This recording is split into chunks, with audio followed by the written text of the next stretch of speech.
balik lagi di Diari Sawa. Akhirnya bikin lagi. Oke.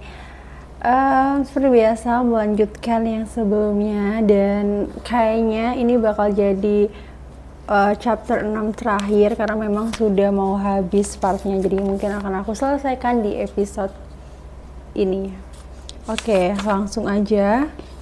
Kemarin kita udah sampai di yang ke-9 dan sekarang adalah yang ke-10. Temukan solusi di gang buntu. Bagaimana jika sebuah perdebatan menemukan jalan buntu? Jangan khawatir, karena kamu masih bisa keluar dari jalan buntu tersebut dengan memilih beberapa cara. Yang pertama adalah datangkan pihak ketiga. Ketika sebuah perdebatan mengalami kebuntuan, maka hal pertama yang bisa kita lakukan adalah dengan meminta bantuan dari pihak ketiga. Pilihlah pihak ketiga yang bersifat netral, yaitu tidak memihak salah satu di antara kalian. Dengan memilih pihak yang netral, maka keputusan yang akan diambil pun bukan keputusan yang hanya memihak pada satu blok saja. Yang kedua, memberikan tawaran rahasia. Jika sebuah perdebatan dirasa begitu sulit menemukan kata sepakat, maka yang bisa dilakukan adalah memberikan tawaran rahasia. Cara ini dilakukan dengan cara meminta kedua belah pihak untuk memberikan tawaran rahasia tanpa saling memberitahu satu dengan yang lain. Selanjutnya yang C adalah menggilir. Cara berikutnya yang bisa dipilih adalah dengan menggilir. Jika kedua belah pihak sedang berdebat tentang sesuatu dan tidak menemukan jalan keluar yang bagus, maka keputusan yang bisa dilakukan dengan cara menggilir.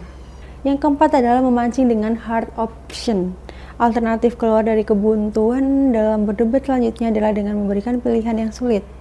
Biasanya hati nurani akan memilih sebuah pilihan yang tepat.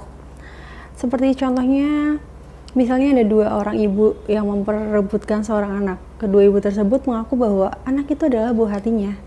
Karena tidak ada bukti yang kuat, akhirnya hakim tersebut mengusulkan untuk membelah si bayi menjadi dua, kemudian memberikan masing-masing bagian kepada kedua wanita tersebut.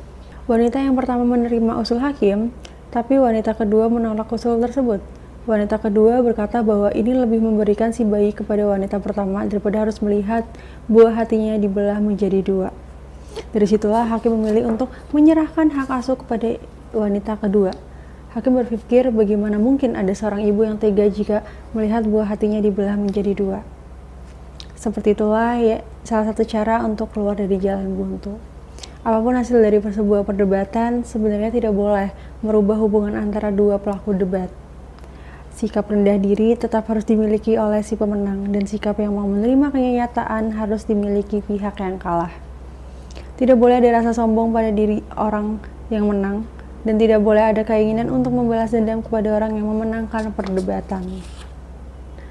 Oke, itu aja cara yang bisa kalian gunakan untuk memilih keluar dari jalan buntu. Selanjutnya adalah yang C, bonus. Yang C adalah ini bonus dari chapter 6, debat untuk mempengaruhi orang lain. Yang pertama adalah mempengaruhi orang lain dengan debat. Banyak sekali tujuan dari diadakannya sebuah debat, salah satunya untuk mempengaruhi pikiran orang lain. Sebuah debat sering digunakan sebagai media untuk membuat satu pikiran, satu pendapat, satu visi, dan satu misi dengan kita. Berikut ini adalah beberapa tips untuk mempengaruhi pikiran lawan bicaramu. Yang A, be inspiring. Yang pertama, yang A adalah be inspiring. Salah satu kunci mempengaruhi orang lain adalah dengan menjadi orang yang selalu menginspirasi orang lain. Banyak hal yang bisa kamu lakukan untuk menjadi orang yang selalu menginspirasi, mulai dari kepintaranmu, sopan santunmu yang keren, luar biasa, kesuksesanmu dalam karir dan finansial, kesederhanaan kamu, dan masih banyak lagi. Selanjutnya yang B, biasakan diri untuk menjadi cermin bagi orang lain. Maksudnya adalah dengan menirukan gerakan lawan bicaramu. Sebagai contoh misalnya dengan menirukan gerakan tangan, menirukan gerakan kaki, menirukan berbagai gerakan kepala dan lengan lainnya. Tirulah gerakan-gerakan lawan dengan lembut dan dengan jeda 2-4 detik agar gerakan-gerakan tiruanmu tersebut tidak dianggap sebagai penghinaan, ledekan oleh lawan bicaramu tersebut. Selanjutnya yang C, berikanlah waktu untuknya. Seringnya pertemuan antara dua orang atau lebih bisa saja sangat membosankan. Untuk itu, diperlukan adanya variasi dalam sebuah pertemuan. Jika kamu ingin mempengaruhi seseorang, maka pengaruhilah dia dengan ritme-ritme tertentu. Maksudnya adalah jangan terlalu sering membujuknya untuk melakukan sesuatu. Berikanlah dia waktu untuk berpikir, menimbang dan memutuskan mengenai bujukanmu tersebut.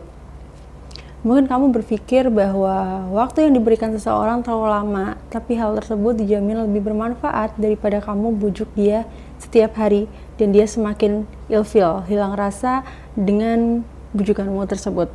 Yang selanjutnya adalah yang D, best grooming and beautiful manner.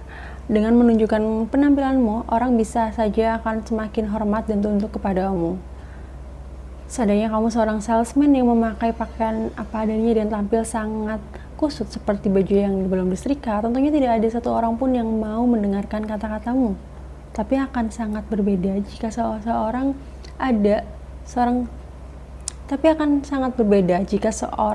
sales yang berdandan cantik atau tampan, rambut yang disisir dengan rapi, bau mulut yang wangi, dan tentunya pakaian yang bersih dan rapi, tentunya akan sangat disukai oleh orang. Di samping penampilannya, ternyata kamu juga harus memperhatikan sopan santunmu di depan banyak orang. Tidak ada orang yang mau mendengar perkataanmu jika kamu suka berbicara sambil membentak-bentak. Mana ada orang yang mau duduk berdekatan denganmu jika setiap hari kamu selalu mengeluh atau mengupas semua kejelekan orang. Sopan santun sangat dipentingkan dalam berbagai hal, termasuk juga untuk mempengaruhi orang lain. Jadi, jika ingin mempengaruhi orang lain, ada baiknya kamu perbaiki terlebih dahulu sopan santunmu. Belajarlah menghargai orang, memperlakukan orang lain dengan penuh cinta. Berbicara manis dan lembut kepada orang lain, maka bisa dijamin orang-orang di luar sana akan tunduk pada karisma dan sopan santun kita tersebut. Selanjutnya yang E, membalas budi. Banyak sekali orang yang meremehkan kebiasaan suka membalas budi tersebut. Mereka beranggapan bahwa semua orang di dunia ini adalah orang yang baik hati dan tidak pernah menginginkan apapun untuk atas apa yang mereka berikan. Hal tersebut mungkin ada benarnya, tapi tidak semua orang seperti itu. Di luar sana juga ada beberapa orang yang butuh apresiasi atas apa yang mereka lakukan, meskipun hanya sekedar ucapan terima kasih. Jika kamu ingin mempengaruhi orang lain, maka biasakan membalas budi atas kebaikan orang lain. Salah satunya adalah ketika ada orang lain yang mau mendengarkan cerita kita, ucapkanlah kepadanya terima kasih, atau setidaknya ajaklah dia makan siang atau sekedar minum es jus. Sekecil apapun pasti akan sangat berkesan di hati orang lain. Tentunya orang pasti akan tersentuh dan terpengaruh oleh kelembutan sikapmu tersebut. Selanjutnya yang F, waktu yang tepat. Jika kamu ingin meminta orang lain melakukan sesuatu untukmu, carilah waktu yang tepat. Kadang kita sering salah mengetuk hati seseorang. Kita tidak tahu apakah orang tersebut sedang sibuk atau tidak. Tahu-tahu kita asal datang begitu saja dan dengan percaya diri memintanya untuk melakukan sesuatu buat kita. Cobalah bujuk dia untuk melakukan sesuatu ketika dia sedang ingin melakukan atau terpaksa harus melakukan sesuatu hal. Sebagai contoh, membujuk orang untuk berhenti merokok akan lebih efektif ketika kita menyuruh orang tersebut dalam keadaan ia sakit. Menyuruh orang untuk belajar akan lebih efektif ketika orang tersebut menerima hasil ulangan yang ternyata nilainya buruk sekali. Selanjutnya yang H, senyumlah dan berkilaulah. Banyak sekali orang yang meremehkan senyum, padahal senyum ini bisa mempermudah segala sesuatu yang awal sulit. Mungkin sebuah senyum bisa membuat orang merubah pikirannya. Selain itu, senyum juga bisa meluluhkan hati orang yang beku seperti es. Jadi, jangan pernah meremehkan sebuah senyum, karena senyum ibarat sebuah cahaya yang membuatnya terlihat lebih berkilau di hadapan orang lain. Selanjutnya yang I, aktif berbicara dan bijaksana dalam berbicara. Aktif berbicara sangat penting bagi kita semua yang ingin mempengaruhi orang lain. Kita tidak bisa mempengaruhi seseorang bila hanya berdiri saja tanpa berbicara sepatah kata pun. Tapi yang harus diingat adalah kita juga tidak boleh asal bicara. Hendaknya kita bisa memproduksi kata-kata yang bagus, baik, sopan, dan tidak menyakiti hati lawan bicara. Dengan demikian, orang pasti akan kagum dengan kita dan bersedia melakukan apapun untuk kita. Selanjutnya yang J, tawarkan kenyamanan terlebih dahulu. Hal yang tidak kalah penting dalam mempengaruhi orang adalah memberikan rasa nyaman terlebih dahulu. Banyak sekali orang yang tidak memperhatikan hal tersebut. Mereka terus saja menyuruh seseorang melakukan sesuatu, tapi tidak memikirkan bahwa caranya meminta tersebut justru membuat mereka merasa tidak nyaman. Sebagai contoh misalnya seorang ibu menyuruh anaknya menikah, tapi dengan cara yang membuat anaknya tersebut tidak nyaman. Oke, untuk lebih jelasnya ada salah satu contoh ibu yang menyuruh anaknya dengan kata-kata yang mungkin kurang nyaman didengar sama anaknya. Contohnya adalah seperti ini. Mau sampai kapan kamu mau menikah? Sampai kamu berusia 40 tahun. Ingat umur, Mike. Yang contoh yang kedua adalah, Mike, menikahlah. Ibu sudah tua, Mike. Ibu mungkin tidak bisa mengurusi kamu selamanya. Ibu ingin ada orang lain yang bisa mengurusi semua kebutuhanmu dengan penuh cinta kasih seperti yang pernah ibu lakukan selama ini. Sebagaimana yang kita lihat, dua contoh tersebut, contoh perintah untuk menikah. Menurutmu, pilihan manakah yang akan membuat orang tertarik untuk menikah? Jawabannya pasti B kan? Pilihan A sebenarnya memang bagus, tapi terlalu menyakitkan dan membuat orang yang kita suruh justru merasa tidak nyaman dengan perintah kita. Sedangkan pilihan B terkesan sangat lembut dan lebih enak didengar. Oke, selanjutnya yang kedua, trik membaca pikiran lawan bicara. Salah satu kemampuan yang kamu perlukan jika ingin mempengaruhi pikiran orang lain adalah membaca pikiran lawan bicara. Jika kamu ingin bisa mempengaruhi pikiran orang lain, maka kamu harus bisa membaca pikiran lawan bicaramu, kemudian menggiring pikiran lawan ke tujuanmu. Berikut adalah beberapa hal yang bisa kamu lakukan untuk membaca pikiran lawan bicaramu. Yang pertama-tama jernihkanlah terlebih dahulu pikiranmu dari berbagai macam pikiran buruk atau kecemasan yang ada di dalam pikiranmu. Yang kedua, fokuslah pandangan matamu pada lawan bicaramu dan lingkungan di sekitarmu. Abaikan sejenak orang-orang yang di sekitarmu, setidaknya sampai kamu selesai berbicara dengan lawan bicaramu tersebut. Yang ketiga, luangkan waktumu sekitar 15 detik untuk menatap lawan bicaramu. Setelah itu, beralihlah dengan cepat. Buatlah sebuah visualisasi gambaran tentang wajah orang itu dalam pikiranmu. Setelah itu, barulah kamu fokus dengan apa yang kamu rasakan terhadap orang tersebut. Sebagai contoh, pada saat kamu melihat bahwa lawan bicaramu itu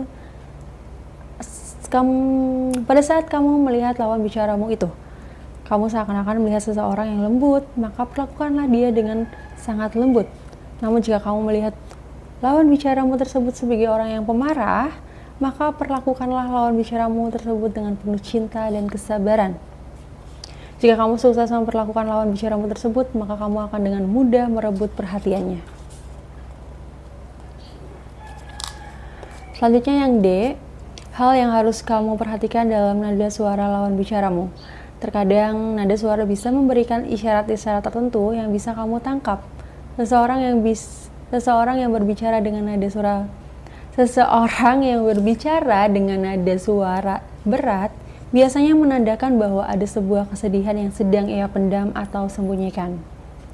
Sebaliknya, seseorang yang berbicara dengan nada ringan, setiap kata begitu mudah keluar dari mulut dan bahkan ia nyaris terlihat sebagai sosok yang tidak bisa diam. Berarti dia sedang terlihat agar sangat bahagia. Kemudian orang yang berbicara dengan nada suara yang tinggi dan terkesan melengking, berarti orang tersebut sedang kecewa atau marah terhadap seseorang atau suatu hal. Masih banyak lagi contoh nada-nada suara yang lainnya. Hal tersebut akan membuktikan bahwa ada kalanya kata-kata tidak memiliki energi sekuat yang disampaikan oleh nada suara seseorang ketika ia sedang berbicara. Selanjutnya yang E atau yang terakhir, biasakan juga menciptakan sebuah percakapan yang spontan dan langsung. Ketika itu juga pikiranmu akan penuh dengan perasaan, ingatan, harapan, dan juga beberapa rencana yang akan kamu lakukan dengan lawan bicaramu tersebut. Hal semacam itu sangat tidak dibenarkan dalam sebuah komunikasi. Praktiknya, kita sering mengabaikan lawan bicara kita hanya untuk melihat sesuatu yang melintas di depan kita. Sebagai contoh, misalnya ketika kita sedang berbicara dengan orang lain, tiba-tiba ada rombongan pawai yang melintas di hadapan kita, atau sebut saja ada selebritis yang lewat di depan kita. Pasti kita akan mendadak lupa dengan lawan bicara kita. fokus kita tiba-tiba saja hilang dan kita lupa apa yang baru saja kita ucapkan. Hal semacam itu sangat tidak dibenarkan dalam sebuah komunikasi. Kita harus berbicara, kita harus bisa membaca pikiran lawan bicara kita. Setidaknya kita bertanya kepada diri kita sendiri, apakah kita suka jika dilupakan oleh orang lain? Coba bertanya pada diri sendiri, apa kita bersedia seandainya ada orang yang sedang berbicara dengan kita, tiba-tiba orang itu mengalihkan pandangannya kepada sesuatu yang lebih menarik dari diri kita sendiri? Jika kita tidak sanggup mengalami semua itu, maka jangan pernah melakukan hal yang sedemikian kepada orang lain. Tetaplah fokuskan mata dan pikiran hanya kepada lawan bicaramu dan situasi di sekeliling lawan bicaramu tersebut. Oke, chapter 6 sudah selesai dan ini udah sampai di daftar pustaka.